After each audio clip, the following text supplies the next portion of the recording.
Hi guys, welcome to my YouTube channel love without condition. अभी just मैं free हुई हूँ। आयुष आया स्कूल से, मैंने उससे पूछा, उससे बातें करी, उसके साथ में टाइम स्पेंड किया। अभी जब वो रेस्ट करने गया तो मेरे पास टाइम था, तो मैंने बोला चलो चाय भी बना लेती हूँ, चाय पीते पीते आपसे बातें भी कर लूँगी करके। और सॉरी, तो मैं अपना चाय ले लेती हूँ, फिर बैठते हैं और आपसे बातें करते हैं। अरे पता है फ्रेंड्स, सुबह से शाम, शाम से रात कैसे हो जाता है ना, पता ही नहीं चलता है। और कभी उसके साथ में टाइम स्पेंड करना है, कभी मेरी बेटी है उसको भी टाइम देना है, एंड घर के भी सारे काम हैं। तो टाइम ना बिल्कुल भी नहीं मिलता है। अभी थोड़ा सा टाइम था तो मैंने सोचा चलो, और ये चैनल ना मैंने सिर्फ इसलिए खोला है कि मैं अब मैं उनको पता चला कि वो ऑटिस्टिक है करके। तो उस टाइम पे क्या हुआ था, लोग हमको बोलते थे, जब वो 4 साल का था तब हमको सब बोलते थे कि तुम ना मतलब जब हमको ये नहीं पता था कि उसको ना वो ऑटिस्टिक है, तो हमको लोग बोलते थे कि तुम दूसरा बेबी प्लान कर लो, तो वो दूसरा बच्चा रहेगा तो अच्छे से बात करेगा, उसके साथ में खेलेगा, तो ये बोलना सीखेगा करके। तो जब वो 4 साल का था तो हमने पहले तो सोचा था नहीं करेंगे सेकेंड बेबी, बट पेरेंट्स का फोर्स एंड सब चीज़ था, चीज़ों को देखते हुए फिर हमको भी लगा नहीं चलो ठीक है कर लेते हैं। तो मेरी जो बेटना जो मेरा सेकेंड बेबी था, वो भी मैं प्रेग्नेंट भी थी, इधर आयुष को भी देखना। वो बिल्कुल भी कोई चीज़ें समझता नहीं था, मतलब हाइपर नहीं था, बट वो एक जगह में ना रहता नहीं था, बैठता नहीं था। इधर उधर चलना फिरना घूमना, आई कांटेक्ट ज़ीरो था, किसी के भी पास नहीं जाना, कोई उसको टच कर दे तो उसको ऐसा लगता था कि कोई उसको मार रहा है। तो वो उस टाइप से मतलब उस चक्कर आयुष के चक्कर में ना मेरी बेटी बहुत इग्नोर हुई है मुझसे। इस चीज़ का गिल्ट मेरे को हमेशा रहेगा कि जो एक प्रॉपर ध्यान मेरे को अपने दूसरे बच्चे पे देना चाहिए था वो मैं नहीं दे पाती थी, बिल्कुल भी नहीं दे पाती थी उसको। मतलब छोटे में आप समझ सकते हो ना, छोटे बच्चे जब रहते हैं तो उनको कितना केयर माँ के साथ की। और इधर अगर मैं आयुष को छोड़ती हूँ तो उसका सारा चीज़ें ख़राब हो रहा था। तो उस चक्कर में मेरी बेटी बहुत इग्नोर हुई है। वो मतलब मेरे नेबर के यहाँ पे ही ज़्यादा करके रहती थी, फिर मम्मी पापा रहते थे तो उनके पास में ही रहती थी, और मेरा पूरा जो ध्यान रहता था ना वो आयुष पे ही रहता था। क्योंकि मेरे जो कुछ रिलेटिव्स थे, जो आस पड़ोस वाले लोग थे, वो मतलब एक होता है ना, बोलते थे कि तुम जो है ना टीवी इसको ज़्यादा दिखाती थी इसीलिए ऐसा हो गया है, टीवी मत दिखाया करो, वो मत दिखाया करो। जबकि वो टीवी उतना नहीं देखता था, ऐसा नहीं है कि नहीं देखता था, देखता था, बट उतना ज़्यादा नहीं देखता था। फिर जब हमको पता चला कि वो ऑटिस्टिक है, हमने पेरेंट्स को बताया। नहीं उनको, तो उनको बताने का भी कोई मतलब नहीं था। मेन जो मैं अपने मतलब मैं अपने मम्मी पापा को और मेरे इन लॉज़ को मैंने बताया ठीक नहीं हो सकता है उसका, ये लाइफ लॉन्ग रहेगा, हमको पूरी ज़िंदगी उसके साथ में रहनी पड़ेगी। हाँ ये है कि अगर हम उसका प्रॉपर ट्रीटमेंट वगैरह करवाएंगे, सब चीज़ करवाएंगे, तो वो अपनी लाइफ खुद से सर्वाइव कर सकता है। एंड आगे का हमको नहीं पता कि उसके साथ में कैसा क्या रहेगा करके। तो सारी चीज़ें हुई। अब हमारे साथ में सबसे बड़ा प्रॉब्लम था कि मेरे हस्बैंड जॉब करते थे तो ट्रांसफरेबल जॉब था, मेरे इन लॉज रहते थे होम टाउन में जमशेदपुर में। कि मेरी बेटी भी 6 महीने की थी, आयुष भी उतना ये था ही नहीं, आयुष का स्कूल वगैरह देखना, स्पीच थेरेपी का पता करना। तो हम जो हैं उसकी पहले तो स्कूल वाले कोई एडमिशन लेने को तैयार नहीं होते थे, तो बड़े स्कूल में कोई नहीं लेना चाहता था उसको। तो हम छोटे छोटे स्कूल ही देख रहे थे कि चलो एटलीस्ट कम से कम वो बैठना लिखना सीख जाए। केजी वो करवा दिया स्कूल में। उसके बाद हमने फिर थेरेपी का पता किया, ऑक्यूपेशनल थेरेपी के बारे में पता किया, इन सब के बारे में मैंने क्या क्या करवाया उसके लिए मैं एक अलग से वीडियो बना के आपको बताऊंगी कि आप कैसे कैसे क्या कर सकते हैं, और मतलब उससे क्या इम्प्रूवमेंट होता है सारी चीज़। आयुष का एक चीज़ बहुत अच्छा था कि वो लिख लेता था, बोलता नहीं था, बट उसकी जो ग्रिपिंग थी ना वो बहुत अच्छी थी, उसकी हैंड राइटिंग बहुत अच्छी थी।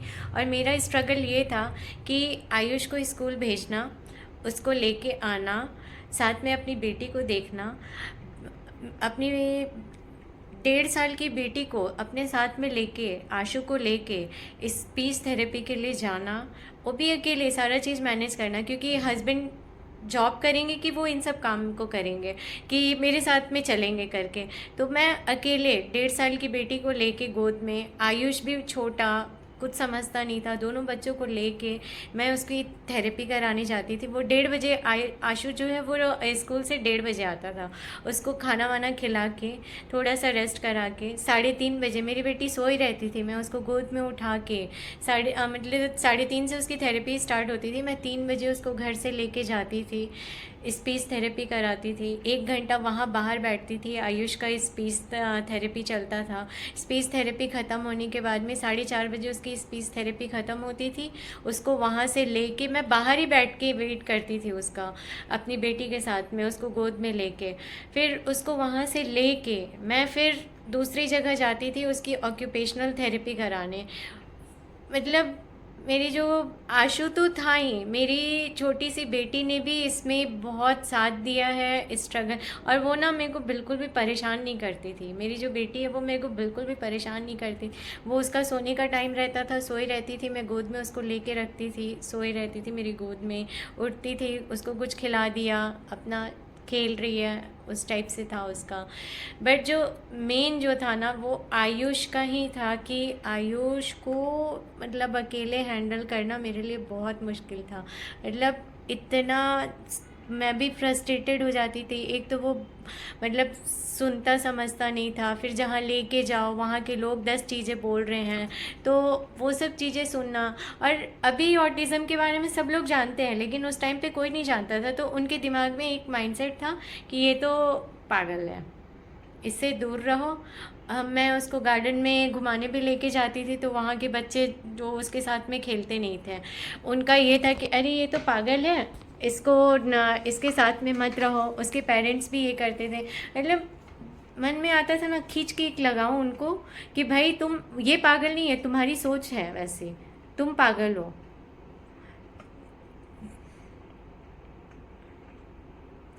बहुत चीज़ों को झेला है, याद नहीं करना चाहती हूँ उन सब चीज़ों को कि कितना स्ट्रगल था, कितना मतलब अंदर अंदर घुटी हूँ करके। आशु तो परेशान हुआ ही हुआ है, लेकिन इतना मन में था कि नहीं, मेरे को अपने बच्चे को ठीक करना है, इस लेवल का उसको बनाना है कि मतलब वो, उसको हमारी ज़रूरत नहीं पड़े, वो अपना इंडिपेंडेंटली वो अपना सारा काम कर सके। और गाइस पता है आपको, एक ना सबसे बड़ा प्रॉब्लम ये भी आता है जब आपका बच्चा स्पेशल नीड का हो, स्कूल ढूंढने में। तो कोई भी स्कूल जो है स्पेशल नीड के बच्चों को एडमिशन देने से मना नहीं कर सकता है। तो अगर आपका बच्चा स्पेशल नीड का है तो आप तो सबसे पहले अपना उस बच्चे का यूडीआईडी कार्ड बनवाइए। यूडीआईडी कार्ड कैसे बनता है, नहीं बन कैसे बनता है, कहाँ बनता है, मैं आप इसको ना नेक्स्ट वीडियो में बताऊंगी। आप जो है मेरा नेक्स्ट वीडियो देख लेना, आपको पता चल जाएगा।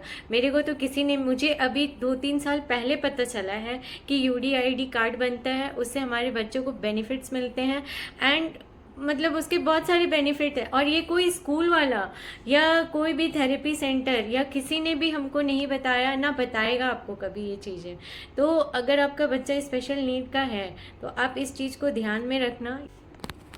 आपके बच्चे को एडमिशन नहीं देते हैं, और बहुत सारी चीज़ें होती है जो हमको उस टाइम पे पता नहीं रहता। बहुत सारे पेरेंट्स को पता भी नहीं होगा कि कोई भी स्कूल, अगर बच्चा स्पेशल नीड का है, कोई भी स्कूल आपके बच्चे को एडमिशन देने के लिए मना नहीं कर सकता है। आपको इस कार्ड का बेनिफिट मिलता है। तो मेरे को तो किसी ने नहीं बताया, और उस कार्ड को बनाने से ये होगा कि जो 6 स्कूल को, उनको अगर आप किसी भी स्कूल में जा रहे हैं एडमिशन कराने, उनको एडमिशन देना है, ये उनका हक है। आप वो कार्ड दिखा के उससे अपने बच्चे का एडमिशन करवा सकते। जो देख लेना, चेक कर लेना एक बारी, आपको पता चल जाएगा। गाइस ये तो स्कूल तक हुआ। उसके बाद पता है उसने ना, मम्मी पापा हमको 5.5 या 6 साल की उम्र में बोला था, मम्मी, माँ, ये शब्द सुनने के लिए ना कान तरस गए थे। वो सिर्फ नंबर्स बोलता था, 1 2 ABC, कलर्स का नाम बताता था, बट कभी ना ऐसे बोलता नहीं था मम्मी पानी चाहिए, या सिर्फ मम्मी बोल दे।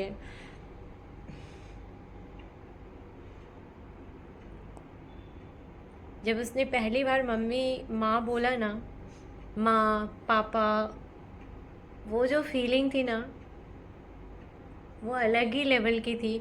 और उस टाइम पे समझ में आ गया था कि हाँ, अब मेरे बच्चा ठीक हो रहा है और मैं उसको ठीक कर पूछ रहे थे कि यूडीआईडी कार्ड कैसे बनता है, उसके क्या बेनिफिट्स हैं।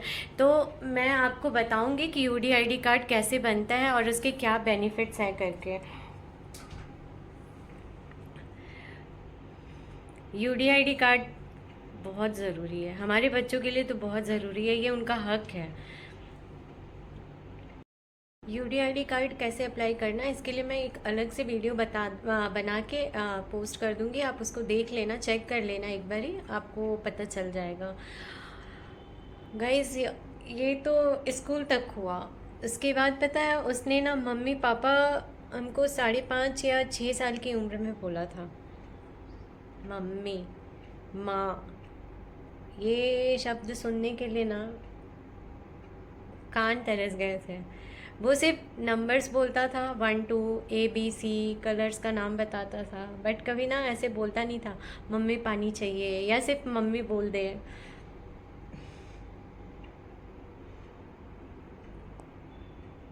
जब उसने पहली बार मम्मी माँ बोला ना, माँ पापा, वो जो फीलिंग थी ना, वो अलग ही लेवल की थी। और उस टाइम पे समझ में आ गया था कि हाँ, अब मेरे बच्चा ठीक हो रहा है और मैं उसको ठीक कर सकती हूँ करके। क्योंकि जो नहीं होना होगा वो नहीं होगा, और जिसको ठीक होना होगा भगवान कुछ ना कुछ ऐसा दिखा देंगे कि जिससे आप समझ जाओगे कि मेरी मेहनत रंग ला रही है करके।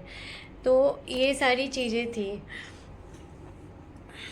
गाइस, वीडियो ना बहुत लंबा हो जाएगा, मैं आपको फिर बाकी की स्टोरी, आपको स्टोरी नहीं, मेरी जो जर्नी है एज ए ऑटिस्टिक मॉम कैसी है, वो मैं आपको नेक्स्ट वीडियो में फिर से शेयर करूँगी। तब तक के लिए बाय।